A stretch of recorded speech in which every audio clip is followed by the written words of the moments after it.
Voilà, Major Willy, vous occupez la cité de Bunagana depuis le 13 juin. Que pensez-vous faire avec ce millier déserté par la population? Non, le millier n'est pas déserté par la population. La population y revient, non.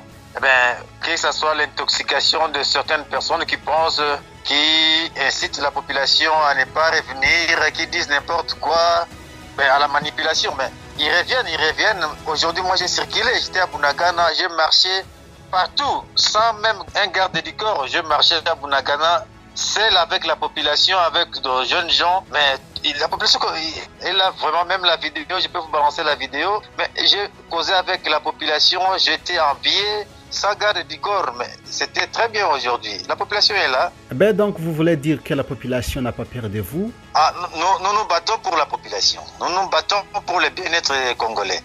Nous ne pouvons pas manipuler la population. Non, non, non, non, non, non, non. Eh bien, tous ceux qui disent les mensonges, tous ceux qui parlent de ceux qui les ignorent, ils font l'intoxication de la population, qu'ils ne puissent pas revenir. Je dirais à la population de Bunagana, ils m'ont vu aujourd'hui. J'étais seul, sans garde du corps. Ils sont témoins. Ils m'ont vu sans garde du corps, se déambuler avec des jeunes gens, avec des enfants, avec des mamans. Nous avons partagé même la nourriture ensemble avec certaines personnes. Ils étaient contents. Eh bien, j'ai trouvé même un préfet des études que nous avons partagé. Tout le monde voyait. Nous sommes là pour la population. Je demanderai à la population de revenir. La paix est là. Nous leur garantissons tellement la paix. Il y a la paix. Tout va bien. Qu'ils puissent revenir, qu'ils ne puissent pas se fier aux mensonges des ennemis qui disent que non, Bunagana, il y aura ceci, il y aura cela. Non, non, non. Qu'ils reviennent paisiblement à leur milieu, qu'ils vont à leurs occupations. Bientôt, ce sera la rentrée scolaire, que les enfants rentrent et pour commencer leurs études. C'est ce que nous souhaitons à notre paisible population que nous aimons beaucoup, nos frères, nos sœurs, nos mamans, nos papas, qui reviennent.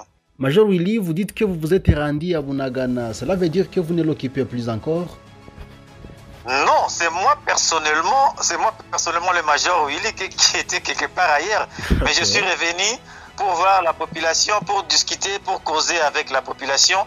Eh bien, demandez, les témoins sont là. Tout le monde, ils m'ont vu à Bunagana, nous avons causé avec tout le monde. J'étais tellement relaxé avec de jeunes gens. C'était tellement merveilleux avec des mamans, avec des papas. On s'est baladé ensemble. On a même mangé avec une famille d'une vieille maman elle a presque 78 ans. On a mangé ensemble. Donc tout va bien à Bunagana. Il n'y a rien à craindre qui puisse revenir. Il n'y a rien à craindre. Je les ai montrés aujourd'hui. Il n'y a rien. Nous sommes le leur. Nous les appartenons. Qui reviennent vite afin que les enfants rentrent à l'école vraiment. Sur des réseaux sociaux, on a entendu les gens dire que vous avez déjà mis en place certaines autorités locales. Vous comptez faire de Bunagana un territoire libre et indépendant? Ce qui se passe dans les réseaux sociaux, il ne faut pas se fier vraiment à cela à 100%.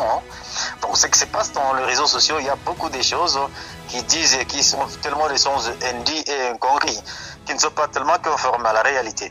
Moi je pense qu'au moment venu, vous serez au courant de tout. Donc pas des autorités locales que vous avez mises en place de l'autre côté? Au moment venu, vous serez au courant de tout.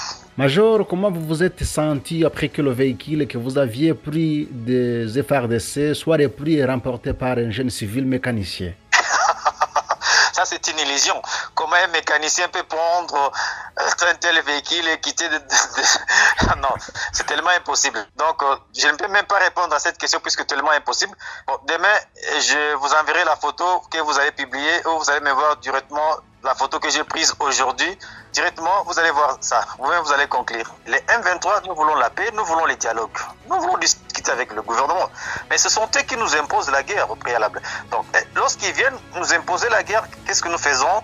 Directement, nous répliquons à leurs faits.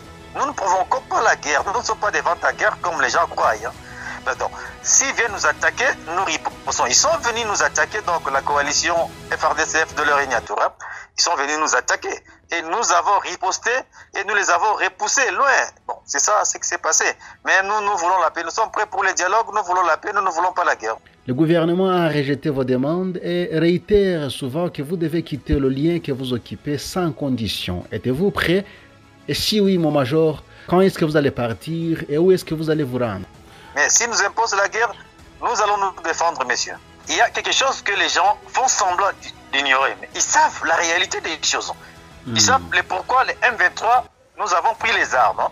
Mais lorsqu'ils ne veulent pas trouver une solution idoine par rapport à nos revendications, puisque nous avons préalablement signé les accords de 2013, le 12 décembre 2013, évidemment avec Tshisekedi aussi en 2020, au lieu de concrétiser ce que nous sommes dit, au lieu que nous puissions nous asseoir sur une même table et discuter en profondeur de ce qui se passe dans notre pays, à l'interne, ils contournent les problèmes pour chercher le bouc émissaire. Le bouc émissaire, maintenant, c'est qui? Ils cherchent maintenant à distraire le peuple congolais, à créer une certaine confusion en disant, derrière les M23, il y a une autre force qu'ils appellent les Rwandais. C'est une façon de contourner les problèmes. Moi, je dis ça souvent, je dis que c'est un pied-aller. C'est un défi catégorique de ne pas réfléchir par rapport aux problèmes, mais ils contournent pour chercher un bouc émissaire. Maintenant, on fait vêtir à un pays autre qui n'a rien à voir avec les M23.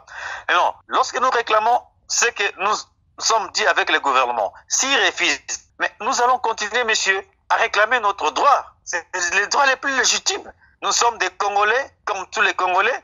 Nous avons le droit de vivre dans ces pays et le gouvernement a le droit de concrétiser ce que nous sommes dit, puisque nous avons des accords dûment signés. Nous allons les réclamer. Donc, par quel moyen? Là, il ne faut pas me poser la question. S'ils viennent nous attaquer, là, nous allons nous défendre. Rien que ça. En attendant, nous demandons les dialogues, nous voulons les dialogues, nous voulons la paix, messieurs. Les rapports récents des experts de l'ONU affirment la présence et la participation active des forces armées rwandaises au sein de votre groupe major. C'est depuis quand qu'ils sont avec vous? Messieurs, c'est faux et archi faux. Comment les Rwandais peuvent nous aider? En quoi? Nous avons commencé les combats comment? Ils doivent se poser la question dans une montagne où il faisait extrêmement froid. Pourquoi ils n'ont pas aidé les M23 à cette époque? Et nous sommes revenus, et même ils sont au courant. Par quels moyens nous avons commencé la guerre?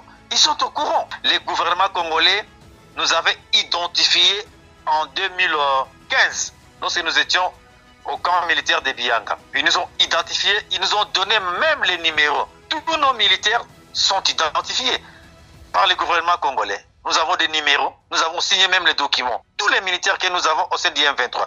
Et lorsque Tshisekedi est venu au pouvoir, nous avons encore donné la liste de tous les militaires. Et on a vérifié tous les militaires du M23. On a trouvé 99%, donc 99% étaient au sein de FARDC. Donc, tous ceux qui disent cela, je ne sais pas qu'est-ce qui se passe.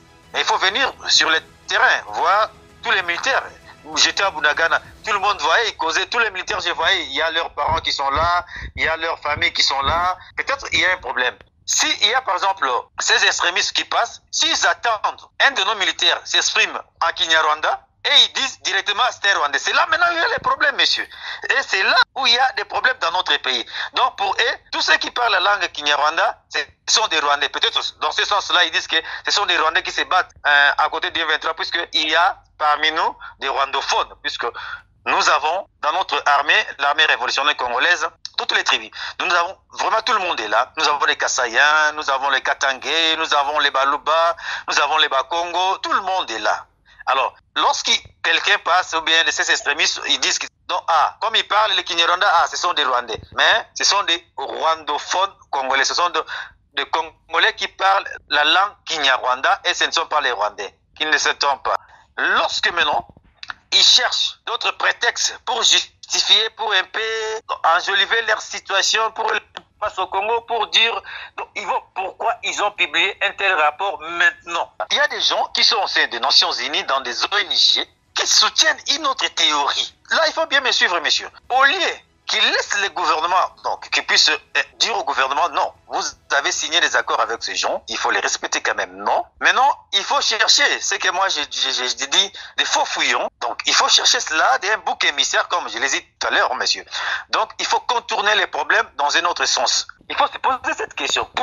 Pourquoi maintenant qu'ils ont publié ces rapports? Et pour vous, c'est quoi? Pourquoi vous dites maintenant? C'est peut-être maintenant comme ils devraient l'avoir fait même avant des semaines ou avant d'autres jours. Non. Messieurs, il faut réfléchir comme des intellectuels. Nous sommes quand même des intellectuels. Vraiment, s'il y a un problème, il faut réfléchir d'une manière rationnelle. Croyez-vous qu'il le faut pour quelles raisons, Major? Si vous voyez, c'est fait. Donc, vous jugez c'est fait d'une manière diachronique et synchronique, vous allez comprendre pourquoi ces rapports, ils ont publié ces rapports maintenant, et vous allez comparer avec ce qui se passe dans les pays. Mais tirez vous-même la conclusion. Vous êtes des intellectuels. Voulez-vous dire qu'il est faux pour se faire aimer du gouvernement et les forces royalistes? Moi, je dis, tout le monde doit réfléchir sur ça. Je ne dis pas mon point de vue, mais je demande aux gens qui ont une certaine capacité de comprendre les choses, de réfléchir. Pourquoi seulement maintenant? Pourquoi ils ont dit ça maintenant? Et c'est pas loin. Qu'ils avaient dit, il n'y avait pas de preuves. Bon, vous-même, vous comprenez, je n'entrerai pas dans les détails. Je pense que dans un bref délai, il y aura un communiqué du mouvement. C'est tellement politique. Moi, il y a un porte-parole politique. Donc, il est chargé de la politique. Mon ami Laurence, il doit répondre à cela. Mais personnellement, je réponds par rapport à ce que tu me demandes. Est-ce que nous sommes aidés par le Rwanda? Je dis nullement. C'est faux et archi faux. Nous nous battons nous-mêmes par nos propres moyens. Il n'y a pas de troupes rwandaises à nos côtés, monsieur. Je suis au front à tout moment. Je n'ai jamais vu. Donc, ceux qui disent là, s'ils rêvent, je ne sais pas. Ils disent ça intentionnellement. Ils savent pourquoi ils disent cela, pour quel but, et ils savent. Mais nous nous battons seuls. Que dites-vous par rapport aux informations disant que votre mouvement est majoritairement Tutsi, faisant des guerres de procuration au Congo? Mais au sein de l'armée révolutionnaire congolaise, il y a tout le monde. Je vous ai dit, il y a tout le monde. Il y a des Balupa qui sont là, il y a des Bangala qui sont là, il y a des Bakongo qui sont là. Donc tout le monde est là. Et il y a nous avons les Hema, nous avons les Lubara, tout le monde. Et là, nous avons les Kakwa. Je peux même citer par les noms. Ce sont des gens qui sont connus au sein du FRDC. Est-il vrai que l'ancien commandant intérimaire du premier secteur de FRDC à Béni a aussi rejoint le M23? Messieurs, chez nous, chaque jour, tous les Congolais qui sont omnibulés par le changement arrivent. Nous recevons des militaires qui viennent de partout, qui font la défection des FRDC. Ils sont nombreux qui viennent. Il y a d'autres qui sont venus même de Brazzaville. Il y a un qui est venu même de l'Amérique du Sud. Nous avons beaucoup de Congolais qui viennent de partout, qui étaient même au sein des FARDC, qui étaient même en fonction, et ceux qui n'étaient pas en fonction, d'autres qui étaient même des réfugiés en Europe, en Amérique, ils viennent. Ils ont compris que les M23 combattent pour une cause noble et juste. Et ils reviennent. Major, ici, moi, je fais allusion au colonel Richard Kayon de Bissamaza. Est-il là aussi? Mais c'est ce que moi, je vous dis. Moi, je ne peux pas vous citer qui vient, qui ne vient pas, ou qui, donc, ils sont nombreux. Non. Mais je vous dis, il y a des militaires qui viennent, qui font même la défection au sein de FRDC, qui regagnent les M23. Ils sont tellement nombreux qu'ils reviennent même, je vous ai dit, de partout, de tous les horizons. Nous avons réussi. Il y a ceux qui sont revenus même de l'Amérique du Sud. Je vous ai dit, même de Brazzaville, ils sont avec nous. Donc, moi, je ne citerai pas les noms que quelqu'un. Ils sont tellement nombreux. Il y a beaucoup de Congolais, de militaires qui étaient en fonction et des ex-militaires congolais qui nous rejoignent. Ils sont tellement nombreux. Je ne pourrais même pas citer les noms. Pour clore, mon major, y a-t-il un message particulier que vous avez pour le gouvernement et la population congolaise en général? Bon, ce que je dirais sur le M23, c'est un mouvement politico-militaire congolais. Donc, ce sont des Congolais de tous les horizons qui sont tellement omnibulés par le changement dans notre pays, qui réclament que certaines choses changent dans notre pays, notamment que cesse le tribalisme, que cesse l'épuration ethnique. On continue à s'attaquer à une catégorie de Congolais puisqu'ils n'ont pas la même morphologie que d'autres. À cause de leur appartenance ethnique, ils sont marginalisés. Et c'est ce que nous réclamons, que les Congolais nous devons vivre en unité. Alors, les réfugiés doivent rentrer au pays. Et c'est ce que nous réclamons, que tout le monde puisse vivre paisiblement dans notre pays. Il n'y a que ça, c'est ce que nous réclamons. Donc nous demandons à tout le monde de comprendre l'objet de notre lutte. Nous voulons seulement que tout le monde puisse vivre paisiblement dans notre pays, que les réfugiés regagnent leur pays, que cessent ces discours de tribalisme et de violence, de la haine. Par rapport à nos questions, telle était les réponses du porte-parole du mouvement du 23 mars, le major Willy Ngoma.